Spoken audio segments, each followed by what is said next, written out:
I don't know, any, like, I guess probably tell us a little bit what you're working on too, because I guess everyone's working on something totally different. Yeah, so I wanted to try both of the programs.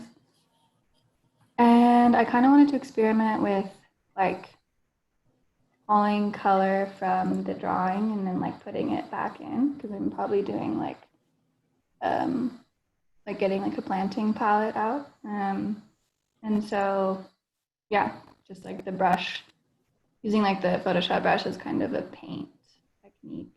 And then either to like abstract the existing vegetation into like clumps, and then so you can like add other ones. Or I don't really know what I was doing with the Paint 3D because I've never used it before. I just thought it was fun, so that was my test of that one. Yeah, I was realizing like I was trying to do one also, and that realizing that it is hard on the first few tries to like. Yeah, it was hard to. I mean, I could kind of do it. It was kind of hard to move stuff around. I had a few questions. I don't know if we can go into that. Yeah. Do you want to just go ahead? Yeah, go ahead and ask whatever. I think what I was wondering is like, okay, you make something 3D, or you make a sticker 3D, or I guess like anything that starts out as 3D is already 3D. And then like once you seem to exit that object, can you do anything besides move it and scale it after that? Like, can you change its properties, or is it kind of stuck once you establish its properties? The easiest, let me see, maybe I can just like open it up so I can talk about it, but I think that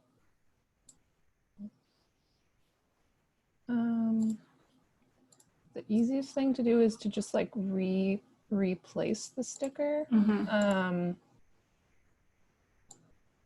So let's see, I made my sticker 3D.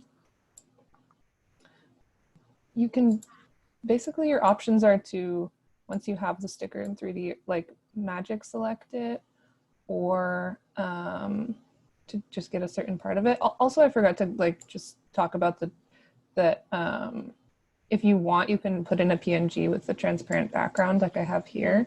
And if you put it in as a sticker, it'll come like cut out, which is kind of nice because the select is kind of bad.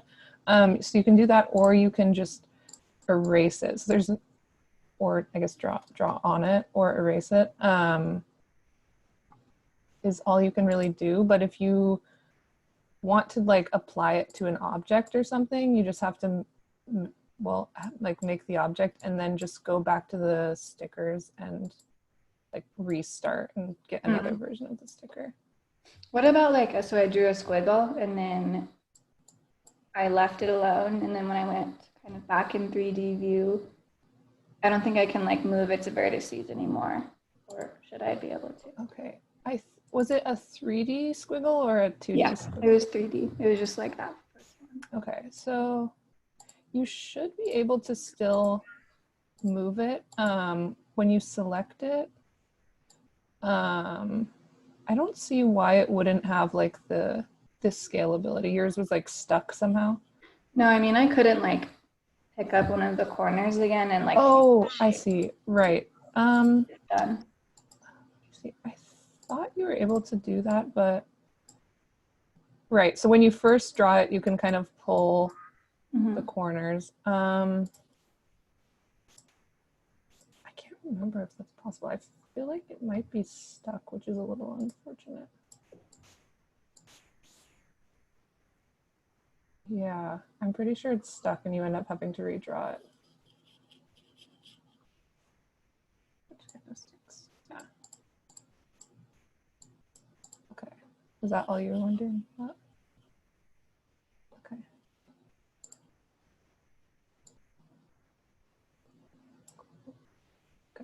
Okay. If anyone else joined, we were just going along and talking about people's projects. Yeah.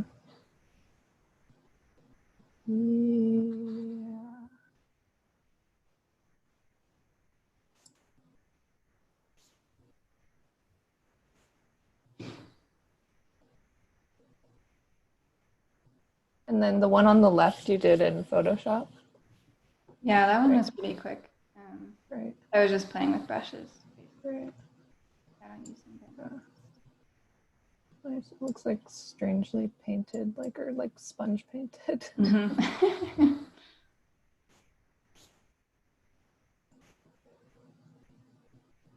Yeah, the brushes are a little bit better. Yeah, I wonder if there's a like workflow of which I haven't tried, but of kind of using the making like brush layers in Photoshop and like importing them into 3D space. If you did that with the transparent background, you might be able to like overlay in some strange way. Might be kind of strange because they would all come in as 2D, but Yeah, that would be cool. Because then you could like scale that. I don't know. I would try that. Yeah. right.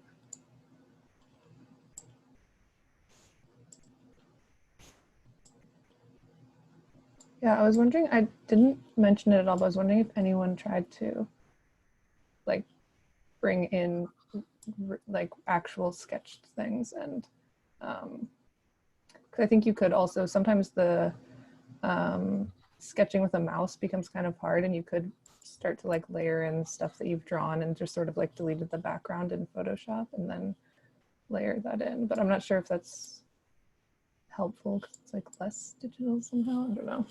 Mm-hmm. But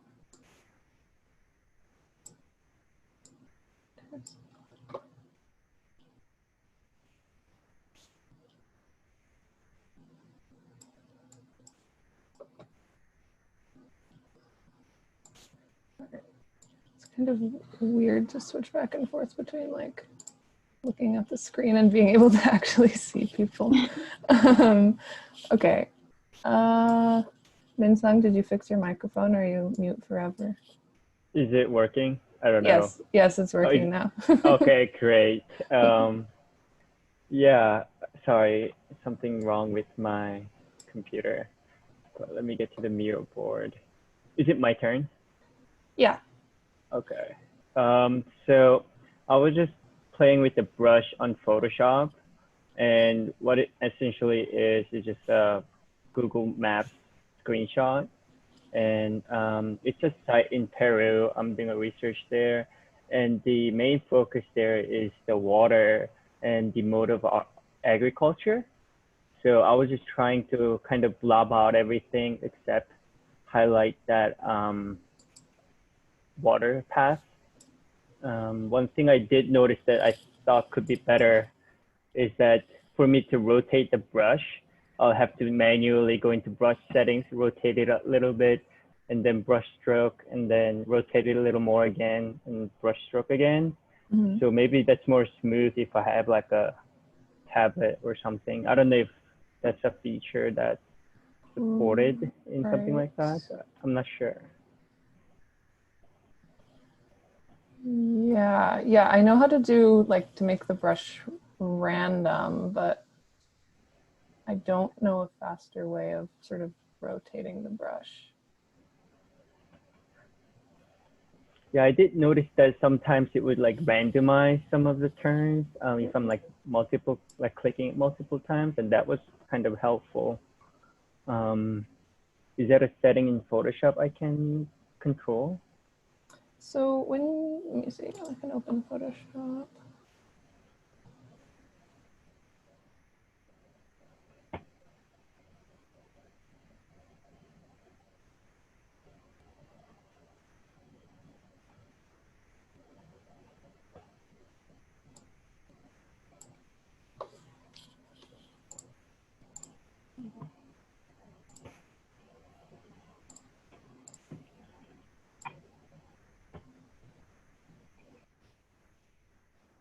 Okay.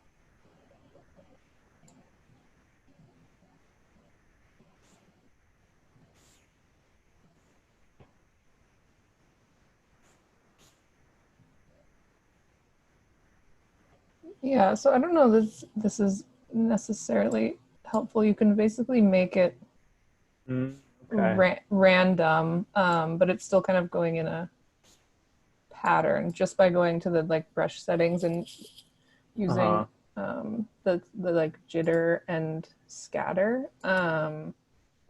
But were you talking more about like brushing in a certain direction rather than randomly? I don't know if that makes sense. Yeah, like right now the shape of that brush is fixed, right? And I would rotate in the brush settings. That's how I understood it from our last Right. meeting. But if I want it to like rotate with my stroke, or like I just want a different direction with the stroke, I think it's more like I think it's easier to see if the brush is like flatter and longer. Right. Um, um, So if you hold down the like left and right arrow keys, if you see like it's rotating really slowly, um, oh, okay, that's really helpful. yeah. So that should be faster than changing the brush settings. And then if you hold down Shift and press those keys, then it rotates like faster. Oh, okay, that's really helpful. Thank you. Yeah, that should help for that. Okay, let's go back to this. And then were you kind of just working from a image and then like tracing over? Yeah, I was just making a couple layers so that I would like blob out all the mountain ranges with just a few colors and just smothering Yeah, with simpler colors. So I was using color sampling so that I get a little more variety around the farming area. right, And then I would just put the river layer on top. right. Yeah, it seems helpful to like start with an image, and then it's nice when it like at some point you have uh like drawn so much that you don't have the image anymore, so that if you were to like keep doing layers on top of it, you wouldn't realize that there was ever an image it had come from. But it definitely takes a while to get to. Anything else? Yeah, I mean, I think the dashed line is interesting. So I always have a problem with like how to come up with some type of dashed line because it's really difficult to do in any like orderly way. Um, so it'd be interesting to like come up with a, I don't know, a faster method of dashed line. Maybe there's a way of changing the brush setting so that you can get like a consistent dashed line. Because that can get irritating when you just have to go like line by line. I think like in Photoshop, if you like do the selection marquee and then right click and then do stroke, then it would do the brush around that more consistently. For this one, I just kind of wanted to keep the loose look, Right. Yeah, that's just fair did it too. manually. Could say you just wanted it. Yeah. Okay, cool. And did you try to do anything in 3D, in the Paint 3D? I do have something from what I was doing in class, but I mean that one is also nothing. Yeah, Uh, sometimes you can get really like ugly outcomes on the first few tries. yeah, but like I mean, even this, I was just like, it was cool to get into it. Um, I think it actually got me to work with this program called Adobe Dimensions. So I was Okay. just trying to combine the two with the 3D paint, but yeah. Yeah, did you find it helpful? Because I looked at, I hadn't used Adobe Dimension, but I looked at it briefly, and it seemed kind of similar to Paint, but also kind of to like an industrial design software. Yeah. But I thought it was helpful in the sense that you can directly link the object into Photoshop. So like if you have a perspective photograph and then want to place something, then you can do it. It's in Photoshop once you have set up the model in Dimension, so you can like rotate it within Photoshop. So that I didn't realize Photoshop could do 3D like that. Right. But it stays like a smart object, and it keeps it like I don't know. It was helpful, but not super intuitive. So I think Right. I'll have to play with it a little more to Yeah, get more. if you get a good outcome from Dimension, then you should like tell all of us how to use it. I can, yeah, I don't know if I saved it, but once I do have something, I can put it up on the mirror board. Yeah, that would be cool. Because I wasn't sure if it was a good software or not. Okay, does someone else wanna? I'm very interested in these chicken coops. So do you want to talk about yours, Dylan? Yeah, sure. First I was playing with Paint 3D on these like kind of large scale things, and I just wasn't feeling very creative, and I don't know, I felt like it was kind of hard if I had no idea where I wanted to start with. So I decided to like think of something really specific, and my mom wants a new chicken coop, and there's like this old one was under this cherry tree we have. Sorry, my dog is eating ice. I don't know if it's kind of gross. Yeah, and I had kind of figured out Paint 3D, so I wanted to play with the Adobe brushes because I've never downloaded a ton of brushes like that before. And it was kind of nice because there's like this old pile of stuff that was under this tree, and I was sort of using that to figure out like some of the 3D, like how the lines should go. And then I liked some of the big scatter brushes. I thought that worked really well for just kind of like suggesting like landscapey stuff.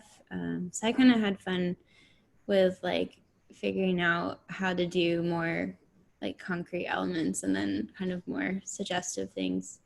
And I thought this was like really helpful. Like I feel like I could go build this in Rhino now and like figure out how it would actually be dimension, but it was a good like creative way to generate it. Yeah, I didn't even notice like the little the green triangles when I was zoomed out. I just thought they were part of the landscape. So somehow, like, even though they're obviously triangles, but it's kind of nice that. Yeah, it was in the, I think it was in the like spring 2020 brushes or something. Yeah, that's super cute. I was working on like some sketches for a cat house, so I'm thinking of similar scale as you right now. It's like an easier project to take on. Yeah, it's kind of fun to think about, like, you know, the chicken is like sort of 1 foot by 1 foot. So I mean, That's cute. Dylan, Yeah. is the chicken a sticker or is it like you just drew behind it? oh, so the chicken on the right is actually in that photo. I like went out and took this afternoon. So the one on the right is actually there, and then I just copied and pasted her into the one on the left. You can see the other ones in the background, like behind, in both pictures. That's funny. That's good. Yeah. Yeah, I totally just assumed the one on the left was real. So you've successfully fooled. Good. Yeah, it would be cool to see what, like if you were to do another round after having modeled something in Rhino, like then once you have the model, then what would you be sketching next? Like what's. Yeah, like I liked those ones that you showed in your PowerPoint that were like definitely a real model, and then they kind of were sketchily drawn on top. Like I think that's really cool. Yeah. And then you can show the like final chicken coop when it's built and like do another round of it with something else. That's the goal. But Do you think if you took like the colors are different enough in these images where like if you took the house and brought it into Paint 3D, would it like do like an exploded axle of the house? Like would it, like that would be fun. What do you mean, like if I skewed the image? Like, you know how Paint 3D I mean, it did it like weirdly in mine. It like does a magic select on colors. I feel like you could try to like lift up different parts of the sketch house. That could be cool. Yeah, and it might give you some strange good or strange bad like effect when it tries to separate the images, because it does something strange when you like it sort of auto fills the background. But yeah, that's true. Then you could like work on your interior details as well.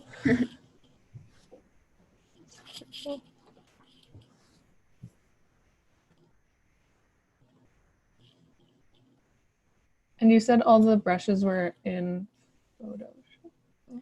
Yeah, I think they were all like new to me. So I think they were all from that download. I really liked this. I guess the one that was like the white and the blue and the red. Oh, I'm on a different computer, so I can't tell you what. But it kind of like you, if you painted it together, it kind of, or like on top of itself, it was sort of a watercolory blob look.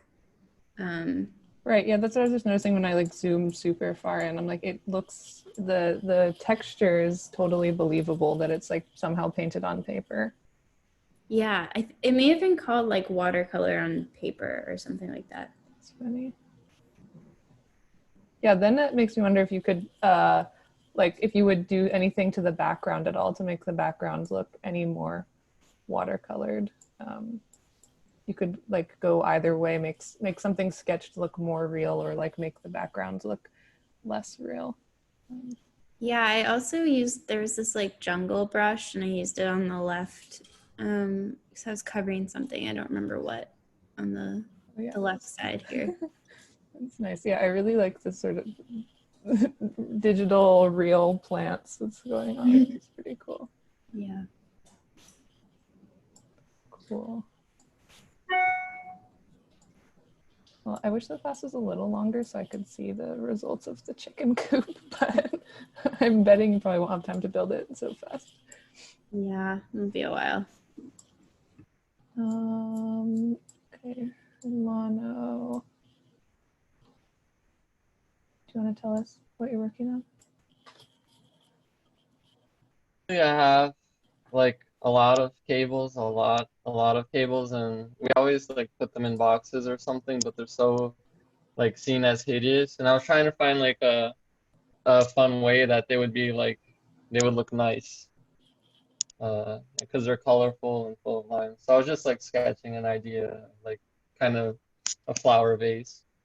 And I had never heard of like Paint 3D, so I wanted to see how fast I could make it in 3D, the cables. Right. Yeah, that's nice. I like that. Yeah, it seems good that everyone has kind of like chosen a scaled down project. It's like that's something you can bite off in 2 days. Um, but it looks super cool. Yeah, just the whole composition is like really nice and strange. um, yeah, these are really nice. Where it's like sort of turns into a crayon. Do you have any intention of building this or making a 3D model of your cable holder?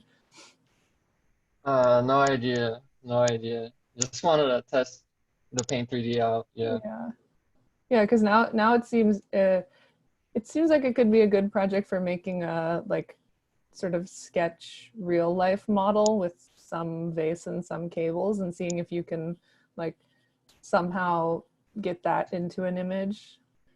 Yeah.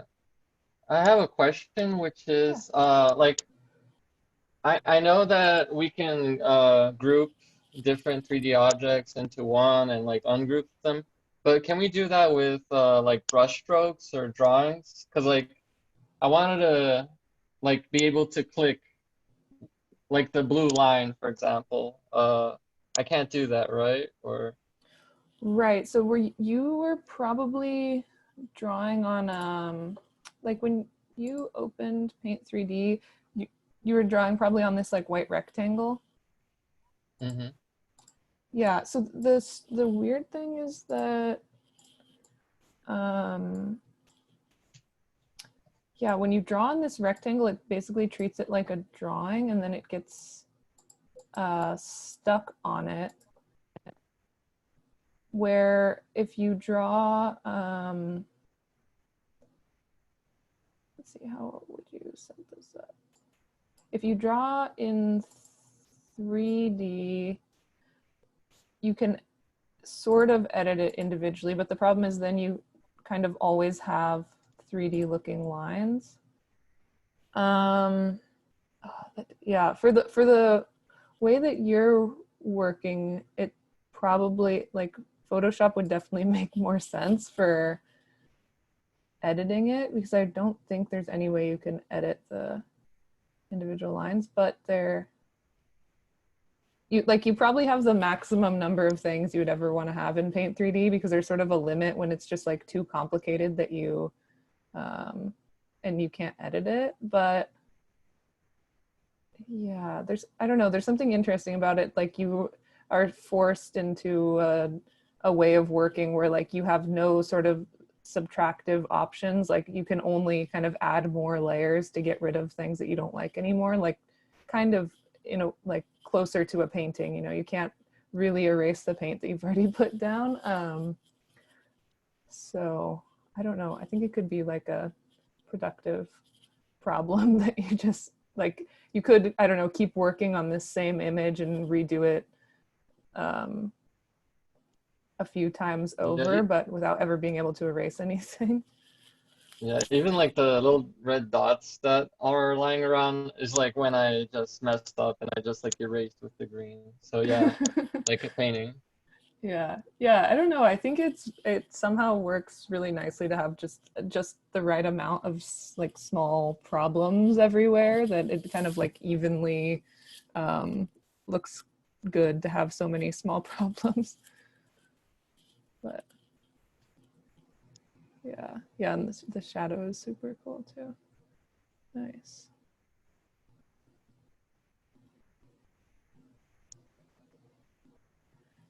And what brush were you using in Paint 3D? Oil brush, Oil brush, which is the third one. this one. Okay, interesting. Yeah, so it does have that texture. Yeah. Yeah, that's a super interesting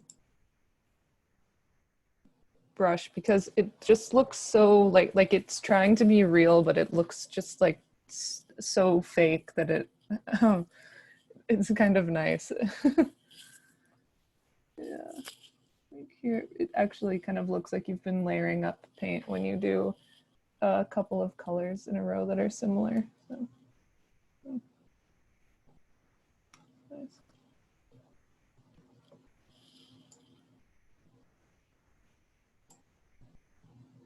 Sam, do you want to tell us what? Sure. So this is I just threw a bunch into here. The top left is from Option Studio, and it was like, near our final presentations. I had done that in Rhino, and it took me a while because I knew SketchUp, but I didn't know Rhino. But I think this workshop has already been helpful. I think, like you were saying, just limiting yourself to a program where you can't do everything. Right. Because if you scroll down from there, so so on Miro, is there a way to like show what I'm looking at versus what everyone's looking at? Right, so I would say if you sort of get out of the Zoom call, if you minimize that, and then if you just go to the Miro board, then what you can do, like, we will all see your cursor on the screen, and you can also use the little like sketch tool, and so if you draw, it'll like live update for everyone else. Gotcha. Okay, then, so let's see. It's a little bit So weird to get used to, because you can, Can you see? Okay, there's just a delay. I got it. Yeah. And then if you make your pen fatter, it might be easier to see. Okay. If you just click on that. Okay. Yeah, so one of the views that I really wanted to render when I was doing this presentation was in this image, which I'm putting a number 2 on top of right now, which is this view from like an informal settlement through a new woodland, through a wall, and to the river. And I basically stopped because I didn't think I had time to do it in Rhino, to draw the wall and figure it out. Like I wanted some kind of like Peter Zumthor, open permeable wall, like you can see bottom right. Cool. So what I did so far is maybe if you zoom in at the far bottom left. Yeah. This is something I just did in Photoshop, but I did it really quickly. But I mean, it's not perfect and it's not quite what I was picturing, but it sure does tell the story that I was trying to tell, and I didn't have to open Rhino, and I did this in like 10 minutes or something. So,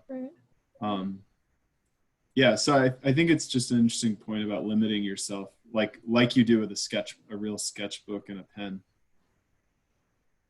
Not having layers and the ability to tidy everything up. Yeah. So I think I'm going to generate more of these views and work on the wall a little bit to make it look not the pink wall, make it look not, paper thin, but give it some depth, some perspective depth to it. Right. Yeah, that's great. Yeah. Yeah, that's funny. I was wondering how the Zumthor plated when I first saw that. I was like, that's kind of strange. I don't know what's going on there. Yeah, I just did Zumthor because it's the scale of like the open that I'm thinking, but not really the form at all. Yeah, it totally makes sense. And yeah, I think that's super just a good point, because you can even for yourself test this view in 10 minutes and know whether it's kind of a view worth pursuing, even just to get it out of your head. And I mean, really, it's like it's close enough to final quality that it's like if you're sort of in a pinch during finals, like you can get something like this out really quickly instead of messing with the sort of Rhino render settings. So looking at that image in the bottom left, what way would you think to let's say that the wall wants to be 8 inches thick or something like that, and its current height might be 12 feet tall. What is the way that you would fake it without Rhino? Yeah, I was just thinking of doing let's see, maybe I can just sketch it really quick. Let's try a new layer here. This colored.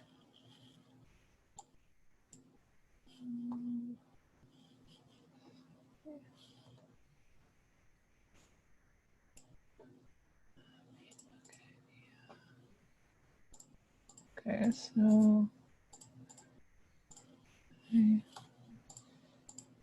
sketch this. I think the way that I would think to start would be to duplicate your layer and then let's see, make it slightly different color. Oops, where's my that's wrong.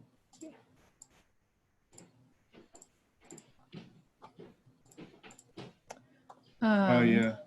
Yeah, I think you could use this to start to set up the depth, and then depending on, I mean, I would say just this kind of starts to imply the depth, but then if you wanted to go further, you could go in and sort of fix up the verticals. Yeah, these, and you could make these another color. So that would be, yeah, that's pretty fast. That's nice. Yeah. Yeah.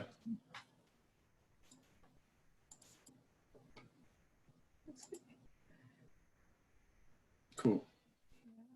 Yeah, and then I think you have sort of the right idea of adding something with a texture on. And maybe a couple layers of that would do something. So it's starting to help figure out what's exactly going on with the ground. But also, yeah, it's kind of nice to, when you have another element other than collage, because I think we're all sort of used to seeing like collaged images, which you can Right. kind of like identify each individual layer, but there's something nice about the texture going on top of it, and like which layers does the texture get applied to. Right. Yeah. I've noticed with some of the brushes, you can pick a primary and a secondary color.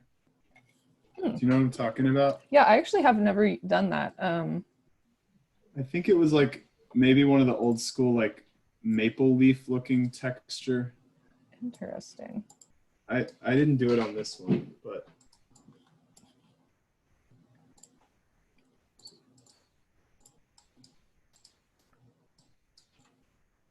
Yeah, I have not noticed that, but it might be certain brushes are able to do it and others aren't. yeah, that's what I was wondering.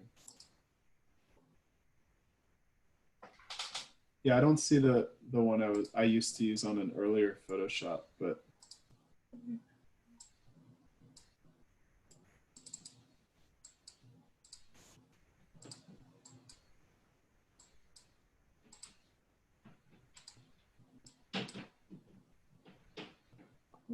Yeah, it's nice that you're able to kind of use it to both like sketch for yourself or us to kind of tell us what you're about to draw, and then also use it for the kind of like final image.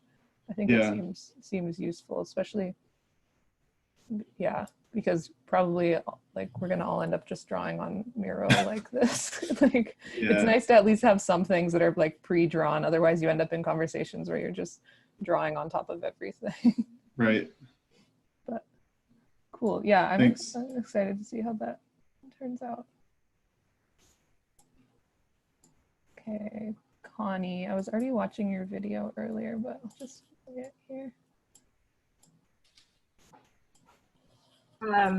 So I have like a brush pen that I like to use. So I just kind of sketched some stuff manually and then scanned it in.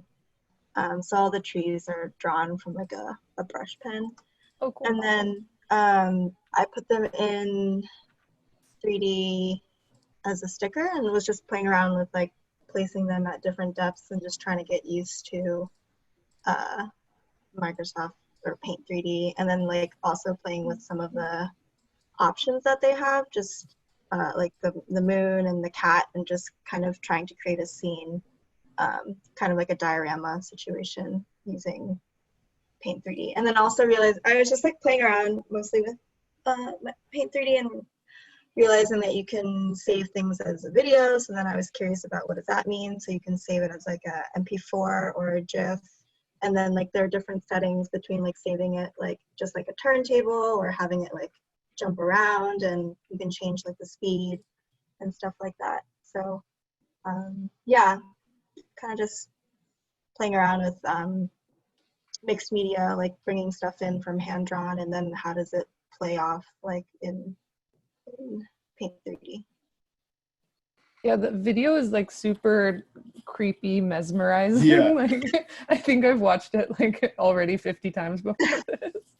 But yeah, there's like different like lighting settings too that you can choose. For some reason, I think they must make Minecraft things with this, because a lot of the different color settings are related to Minecraft day, Minecraft night, Minecraft underwater.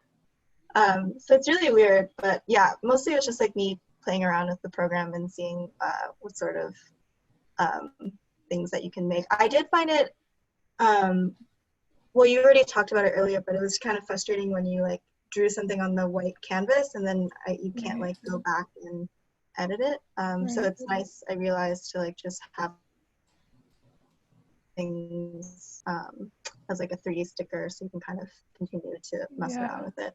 Yeah, so you used like a PNG and dropped it in that you had sketched. Mm-hmm. Yeah, that's a pretty good solution, I think, for separating things out. And it's weird that the real sketch, like as soon as you scan it in, it just you can't tell whether you've drawn it on a computer or not. So there's kind of a strange like I don't know. Yeah, I Did you- almost wish. Sorry, go ahead. I was just gonna ask, did you say how you made the cat or the dog? Because it looks like it has full 3 dimensions, right? Yeah, it's one of the settings. Like if you go to 3D shapes, Yeah, let's 3D see. models. They have this little, wait, is it over here? I thought there's, hold on, 3D shapes. Yeah. Oh yeah, down here they have some sort of generic dog, Oh, I see. cat, people. Mhm. Yeah, but the dog and the moon are like a super nice touch Right. because they are just, you assume that they're kind of like part of the flat scene, and when it turns, like you realize that they're not. Well, and yeah, something about the reason I asked is that it makes the whole thing look way more 3D than it really is, because there's so much dimension to that one figure. So like it makes me question, are the trees 3D and I just can't tell, you know? So it's cool. Yeah, the trees are set at different distances. Yeah. Yeah. I Yeah, like that's- at this angle right here, you can like part of the tree is like covering the moon and like Right. yeah, this is a little tricky. Yeah, that's just a super nice technique that I hadn't thought of, just because it's like, it's a pretty small like layer separation, you know, but that once you're in Paint 3D versus Photoshop, you can actually have space between the layers, which you don't get in Photoshop. That's super useful, I think. Yeah, okay, I have to stop looking at it. I'm like, I can't stop. It seems to be like just like a really successful way of showing stuff. So I'm like, it could be an interesting enough project to work on, of just like various things rotated around. So they just look really good. Yeah, it'd be cool to do like day on one and then night on the other side or something. I don't know. Right. Because it like flips around and yeah. Right. Oh yeah, that's true. Yeah, because if the back side is sort of, yeah, then you can like another level of confusing to figure out how to kind of like layer on the other side of the page. You might end up having to like get or replace what the canvas is with like a sticker that's sort of looks like a page, so that you can actually like put some of the models. I'm not sure if that's true, but see if I go to 3D view, can I move stuff? Oh, okay, you can, yeah. So I guess you can move stuff past the canvas fine, but yeah, that could be interesting to like figure out what happens on the back side. Yeah. The second half of the, interesting, cool.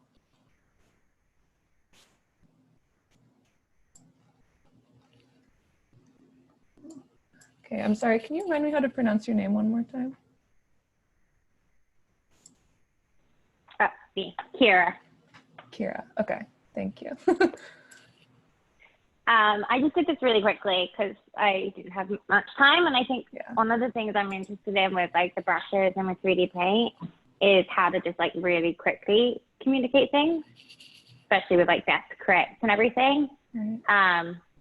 And so I was just working on something for work at the moment on like developing pollinator gardens. And so we selected out the lots today. And so I just wanted to sort of illustrate like, what would it mean to like do extensive planting on those 4 lots, and then how that then can like gradually disperse. So it only took like 5 minutes, but I think it just like is like a really easy way to just capture the idea of what you're doing. And then just to like decide if it makes sense before you move on. So I think it's like, I'm interested in the way that it offers a really nice alternative to essentially using trace and like kind of like freeform ideas. Yeah. Yeah, cool. Yeah, it's super nice. There's something nice about how small the scale is that you're drawing with, that once you're looking at it at the drawing scale, it really just looks like a, you know, complete drawing that's taken you hours of labor. But just because things are sort of like small and there's a lot of them, I think it works really well. Yeah. Yeah, I'm very, very interested in like coming up with different workflows that make your life faster and easier. So I think that's like Yeah, super good observation that it can do that so quickly. And you were just using the Photoshop brushes, you said, right? Yeah, I just downloaded a couple of them. I don't know if anyone else had this problem, and I might have been accidentally just like, I don't know, clicking a button on my keyboard. But I found that when I selected new brushes, sometimes it defaulted to the smudge tool rather than the brush tool on my computer. Oh, that's weird. I don't. And it would like switch back and forth without me like meaning it. I might have just been doing something wrong. Yeah, I'm not totally sure. I know that like certain brushes will have certain like tool assignments. So like if there's any way that you were clicking on a brush that was like only a smudge brush, I think those do exist that like. Oh, okay. Because So I had it might, downloaded like a new set. yeah, it might have just been auto switching you because like sometimes if you're working in another tool, like if you're trying to use a brush with eraser or something and then you switch to another brush that doesn't support eraser, it will just like kick you off onto another tool. And I'm not sure if it does that like randomly or if it just goes to the like first available tool. Yeah. Yeah, but Wait, can you just show quickly how you would use a brush with an eraser? Yeah, so that's what's strange is not all of them, and I would say most of them don't work as an eraser, but like some of the more generic ones, wait, let's see. Oh, I probably have to be on this layer. Yeah, so now this one is working as an eraser on my, so all you had to do is just select the eraser tool and then select a brush. Okay. My guess is that the sort of downloaded ones don't usually support this. And then the ones that are like preloaded in Photoshop have support more tools. But then I think once you get to the more complicated brushes, it just like no longer supports eraser. Yeah. Thanks. Cool. Yeah. Yeah, and I guess I would just wonder, like, for people who are drawing plants, because I don't do that often, like, just generally if you found the Photoshop brushes to be, like, useful representations of plants. Like, this obviously is not, like, anything, I don't know, particular, but I guess, yeah, I think it's interesting. Question? I think it was just helpful to get, like, the idea across. Right. I was just Googling and found like another of Adobe's free brush sets from like a few years ago. It was like Sid Weiler's Fall and Winter Nature Set. And so I think there's probably some sets out there that like look like leaves and grasses and stuff that would be more helpful probably. Right. I used the Impressionist set. So they just had like a bunch of brushes, which they were like basing off of different Impressionist art. So yeah. Which was pretty useful just to get like a very like dashed kind of. Right. Cool. And then, is anyone else here who didn't put something on here? I think there's a few people who didn't put, oops, anything on here, but does anyone else have something they would want to show?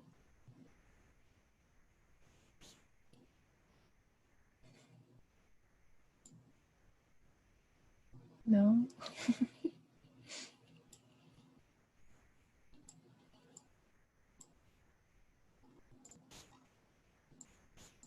Oh, Minsung added something. Do you want to tell us about your added sketch, Minsung?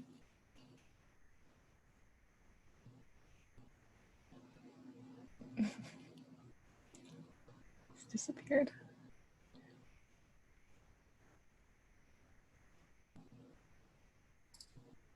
Ashley, I have a question if you have a minute. Yeah, sure. If you go back to, you could even go to the one that you had done of the wall with the perforations on your Photoshop. Yeah. The material should be stucco, and I'm trying to figure out how to make it, like give it a little bit of a texture. Maybe even like something that feels like it's got sunlight skimming over it. So like a lighter texture rather than a darker one. Do you have a favorite texture you apply? Right. I would probably just use, I would probably get a stucco texture if I were going to do, let me see. Let's find something quickly. I'm not sure. Yeah, if a brush, I mean, I guess you could do it either way. You could find a brush that you kind of like the texture of, but I would probably just like do a sort of more typical collage. Gotcha. And just put the stucco on and do a, let's see, do a filter maybe. So like, let's look through some of the filters here to get a consistent texture. Otherwise, it could be worth just kind of going through the brushes and finding something that looks similar. I don't know of any off the top of my head, but yeah, even I think finding the photo texture is probably a better way to do it. Yeah, it's definitely Consistent, faster and consistent, but there could be some, like if there's a brush that's kind of similar and you wanted to like edit the photo that you like collaged on, that could work too. Like none of the brushes that I'm choosing are doing anything interesting, so I'm not sure if that's something that would actually work, but yeah. Or yeah, I'm trying to think of. Yeah, you could test out some kind of strange collaging too in Paint 3D if you just like took this single wall and dropped it into Paint 3D and played around with the texture mapping that they have in there, because it's kind of intuitive and easy to use. You can like drop it on as a sticker, so it's just easier to use than like texture mapping in Rhino.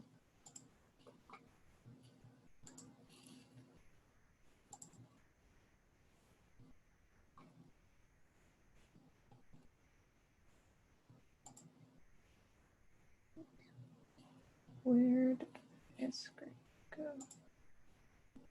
Cool. Well, thanks everyone for coming back and making some sketches. And like had a high or low return rate. So, but also I realize it's like the middle of the week, so potentially people are not able to get time to do this. But I was gonna go through on Saturday some other sketching programs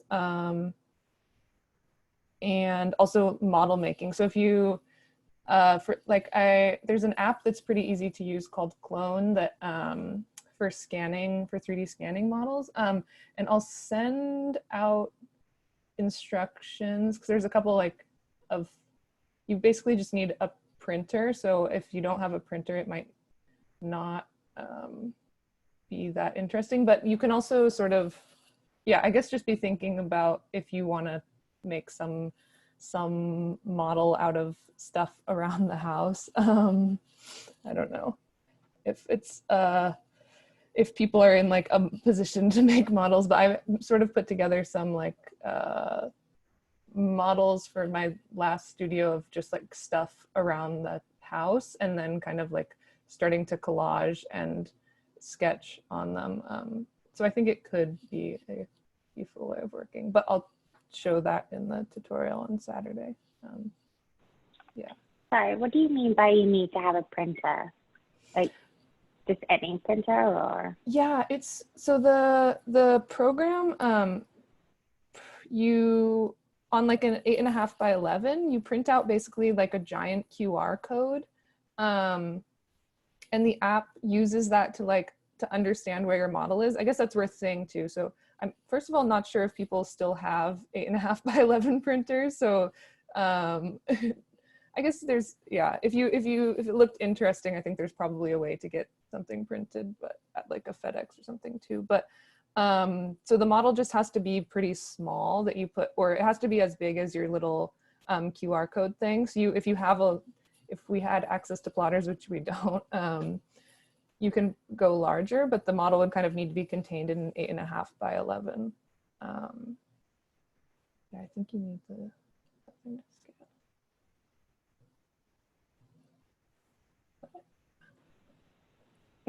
Yeah. Any questions otherwise? Comments? Anything?